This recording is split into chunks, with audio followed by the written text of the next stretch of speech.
Hey there, everybody. Robert Taylor with Wonderscape Creations, continuing on with our PCG series, specifically with this enclosed spline spawner. So we are going to be wrapping up this portion of our series today, getting the landscape uh, the landscape paint layers to show up as they should, so that we can uh, add our graph only to the paint layers that we desire. All right, so let's go ahead and first thing we need to do, let me make this a bit bigger here. So we're going to be doing quite a, no, there's one other thing we're going to need to be doing. So I'm going to just do this right here. All right. So the first thing we are going to do is uh, make a new graph. But the very first thing we will do to make sure that we do not forget is it has been recommended to me that if we're going to have multiple splines, it may be ideal to have this merge right here. That way we don't have a whole bunch of data and information that shouldn't be there. Additionally, looks like I forgot to put it in my graph originally, although I do recall having it at one point. We are going to go ahead and, before the merge, type in, not prine, self-pruning. So you can see what that does. Let's let me put this back in here real quick.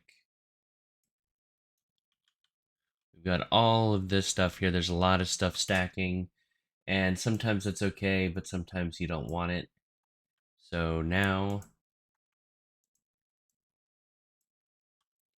it's been thinned out. Things aren't stacking as much, and it looks pretty good. So again, I'll show this. If I were to do this, there we go. Now you can clearly see the difference. And that was just from this pruning pin right here. So now that we have these two things in place, we need to create another graph. This is a very complex process. I guess is what I'm going to say. It was definitely challenging for me, but I'm gonna make sure that you have a good understanding of looping. So we can take arrays from our blueprint here so that we are capable of, having as many of one thing as possible without having to have a million different variables. So let's go ahead and first create that. So we're going to hit the plus sign here at the variables. And what did I name it? Sorry, 1 second.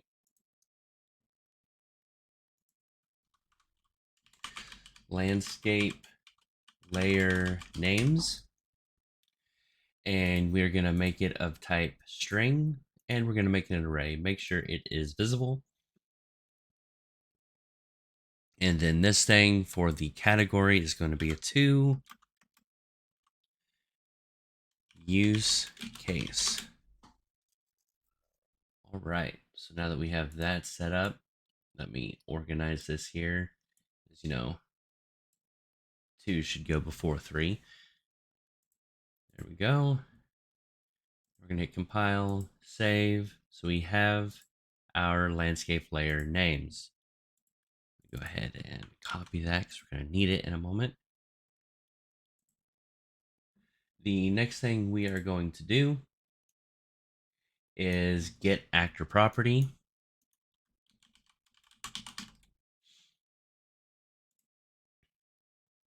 And then in the get actor property, obviously we're going to place this in here, but we are also going to place it in the output. This is important to do with what we are trying to do. The next thing we're going to do, I'm fairly certain this is a new-ish node. It may have been in the last update. Not 100% sure, but we are looking for attribute partition. As you can see right now, it's saying heck no. But what we are going to want to do is this last, we need to change it to index. Now it works. So if we hit A right here, we select this, there's obviously nothing there right now. So I'm going to come right here, select my lovely graph, gonna hit the plus sign twice. This first one I'm going to name blue, and this next one I'm going to name orange. Now, if I come back over here and I select this, now you can see down here at the bottom, I have an index 0, 1, and blue and orange. Now, if I come over here and hit A, I only have blue. Now, this is where I got tripped up all day today. If we now come up here to this where we see PCG attribute set, there's orange. We now have two separate instances right now, just think of it that way, of the same data. Well, not of the same data, you know what I mean. We have the array split into two. If there were 10, it would be split into 10, so it's ready for us to utilize. So now we're going to right click, type loop. As you can see here, it needs a graph. So let's go ahead and make ourselves our new graph. So I'm going to right click, PCG. I'm going to name this one PT filter loop PCG. Now we're going to open up this beautiful graph here. There's a few things that we're going to need to make sure that we do. So first, select the input node, and we need to drop these pins down. Here in the N, we need to change the allowed types to point. So it needs to be blue. Doesn't need to, but it makes it easier. Might as well make it cheaper by making it blue. Okay, now we need to hit the add element so that we have a second one. And we are going to name this filters. You can name it whatever you want. And it's not, the usage is going to be loop. And the allowed types, attribute set. Now, out of this end pin, we're going to drag it out and get an attribute filter. Then we're going to hit this down arrow, and this filters is going to go into target attribute. And then we are going to right click on the graph, and we're going to get a create attribute node. And I'm just going to keep it what I have it as 0.7, and we're going to put it in the filter of the attribute filter. So let's go ahead and click on the attribute filter, and we are going to do, I think this is greater than or equal to. I always have a hard time remember which way is which, but you can see it right here quite clearly. So we have that, and everything is set up correctly there. We are now going to come to the output, and we are going to change the out to a point as well. And we're going to use the inside filter. Go ahead and save this. Now we're going to come back to our main graph. With our missing the node that currently says missing subgraph, we're going to take our new filter loop graph and place it in the graph section. Now, the next thing we shall do is we put the out of the merge into the blue here, and this attribute partition, place it in here. Then, this is very important, we need to merge them back together. This broke everything apart. so that this can do all the work it needs to filter stuff out. Now we need to put it all back together. Otherwise, it's just not going to work. Now, if we go ahead and test this out here, look at that. It is only in the blue and the orange. Now, as you can see, it's got a bit of a gap here. So if you wanted to, got right in here of this filter here, you can always look at that. You got this nice setup like this. So if you wanted to, obviously you could put in input so that you can get the filter, so that you can have your own get actor property, so you can control it from the actor. It's certainly a suggestion for you. That's just not what I had done at the moment. So we are almost done. There are just a couple more things that we are going to go ahead and do, and they are simply to optimize this for our needs. So after this self pruning and merge, let's go ahead and drag this stuff over. We are going to get a branch. Hit the down arrow so we get the output to B. First thing we are going to create, we need to go back into the blueprint, hit the plus sign. I forgot what it was called already. And it needs to be no, not that one. We are currently using the use landscape data question mark. I always put a question mark at the end. You do what you want. Okay, we've got a bool, got a visible, placing it in here. It's going to go above there. So use landscape data. This way, if we don't need that filter, come here. Going to, no, we don't need that one. Copy, paste. Come back over here. Get that.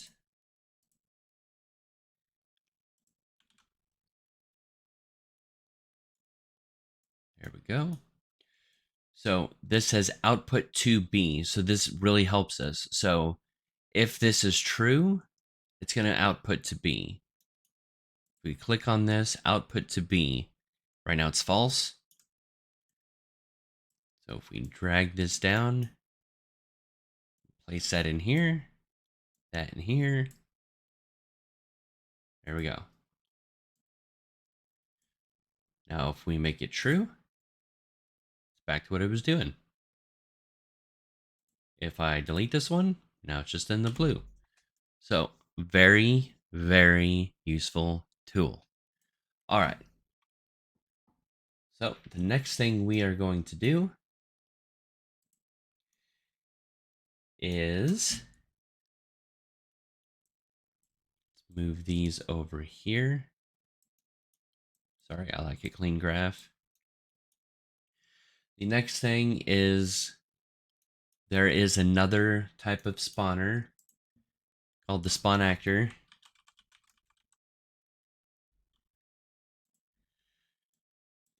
And of course, we want the attribute to be of type actor. Now this is named after the let's see, where is it? Right in here. We hit A.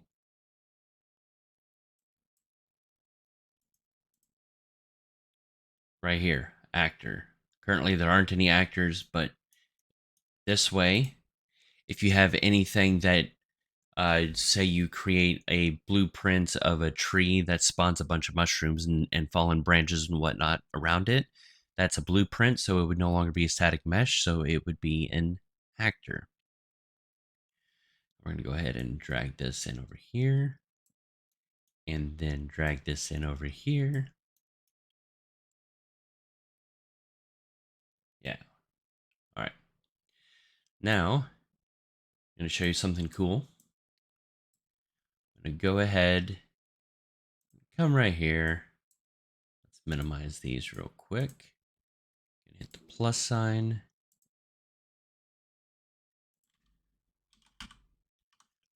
So we've got ourselves a third person character right here.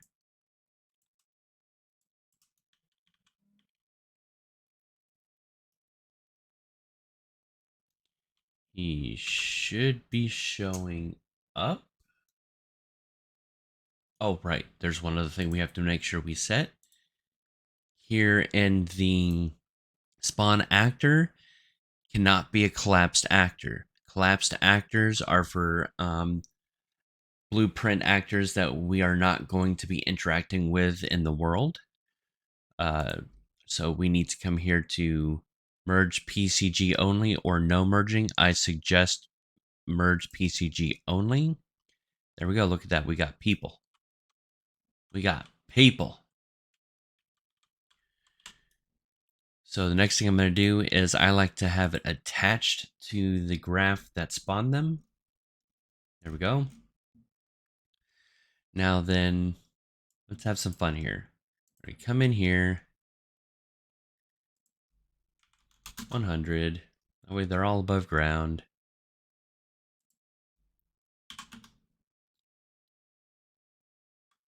Then if I just go with 0.1. So now we just have a few people wandering a forest. Isn't that just delightful? Here's a tiny person. Currently floating in the air, but that's fine. Now you may be wondering, well, then how do I make it to where I can change this? Obviously, we're going to have a bool for that. So we're going to come back into our blueprint. I'm just going to duplicate this one. Duplicate this one here. And I'm going to call it need to interact with question mark. Compile and save. Now come back in here to this. We're going to go ahead and copy and paste this here branch and the get actor property to make sure I don't forget the misspell anything. Oh, I'm going to close it, save this graph and close it real quick.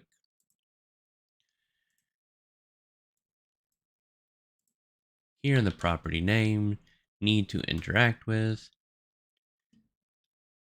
All right. So now what we need to do is hold down the control, grab these, and place them in here.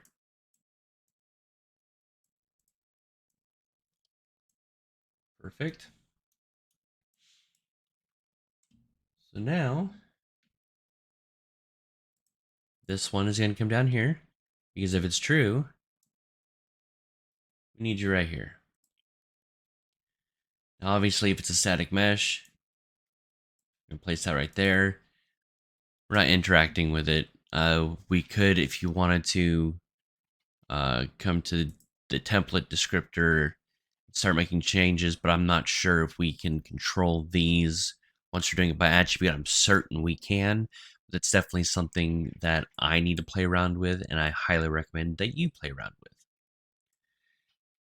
Now then, for the top one, copy paste the spawn actor. This one we will have as collapse actors. Now this is very important. If you are in a if you are in a normal level, so no world partition, it will turn these, which are currently, if we do this and this, these are instant static meshes, ISM. If you're in a world partition, they're hierarchical instant static meshes. And that can happen with actors too if they are collapse actors. Now, why is this important? Because as you can see, we have what, 30 of these evergreens. It's only counting one of them. The rest of them are instances, so it's practically free. All right. So now we're just going to, so that you have some information, bonus information here before we call it quits. The first thing we're going to want to do is, right now it's always the same. What you can do, we drag out the PCG right here, we drag this out and set seed. So now at begin play, right now anyways, it's going to always set 0. We don't always want that. So we will drag out a seed and do random, integer, and range. Set it to whatever you want. I like to have plenty of options. There we go. So now it's going to set that at random. Now you may be wondering, well, how do I get everything here? Whether it's a tree or it's an actor or whatever. Where did my humans go? Oh, that's right. Compile and save. It's because interact with. There we go. There's my humans. What you would do is simply get attached actors. And I've tested it. This gets all of the actors that have been spawned by your blueprint for every single one. So if you need them constantly attached or you're wanting to get some information out of them to utilize somewhere else, now you can with relative ease or make changes on the fly. So that is just the information I wanted to make sure that you had. The last thing I can think of, if we come here to PCG really quick, is right here, generate on load. Generate only when the component is loaded into the level. So, moving it into the level will load it. It's the only time it'll load it. Generate on demand generates only when requested. And then generate at runtime generates only when scheduled by the runtime generation scheduler. We're going to keep it unloaded. Just something that, to keep a track of. Is partitioned is right here. Interesting. Didn't let me click it. That's okay. There's probably stuff that I haven't messed with because I have not looked at the partition stuff yet. And as I said, not a problem. So that is everything that I had for this wonderful tool. As you can see, now you have a wonderful array of options that you can have with a very simple and very lightweight tool that you can use wherever and however you wish. I do encourage you to, as always, play around with the tool, add new things to it, learn about PCG. And if there's something that you'd like the community to learn about, but you don't want to make a YouTube video on it, please feel free to let me know and I'll do it for you. Thank you guys so much for watching.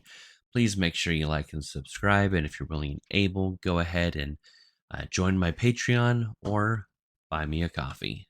Have a wonderful day.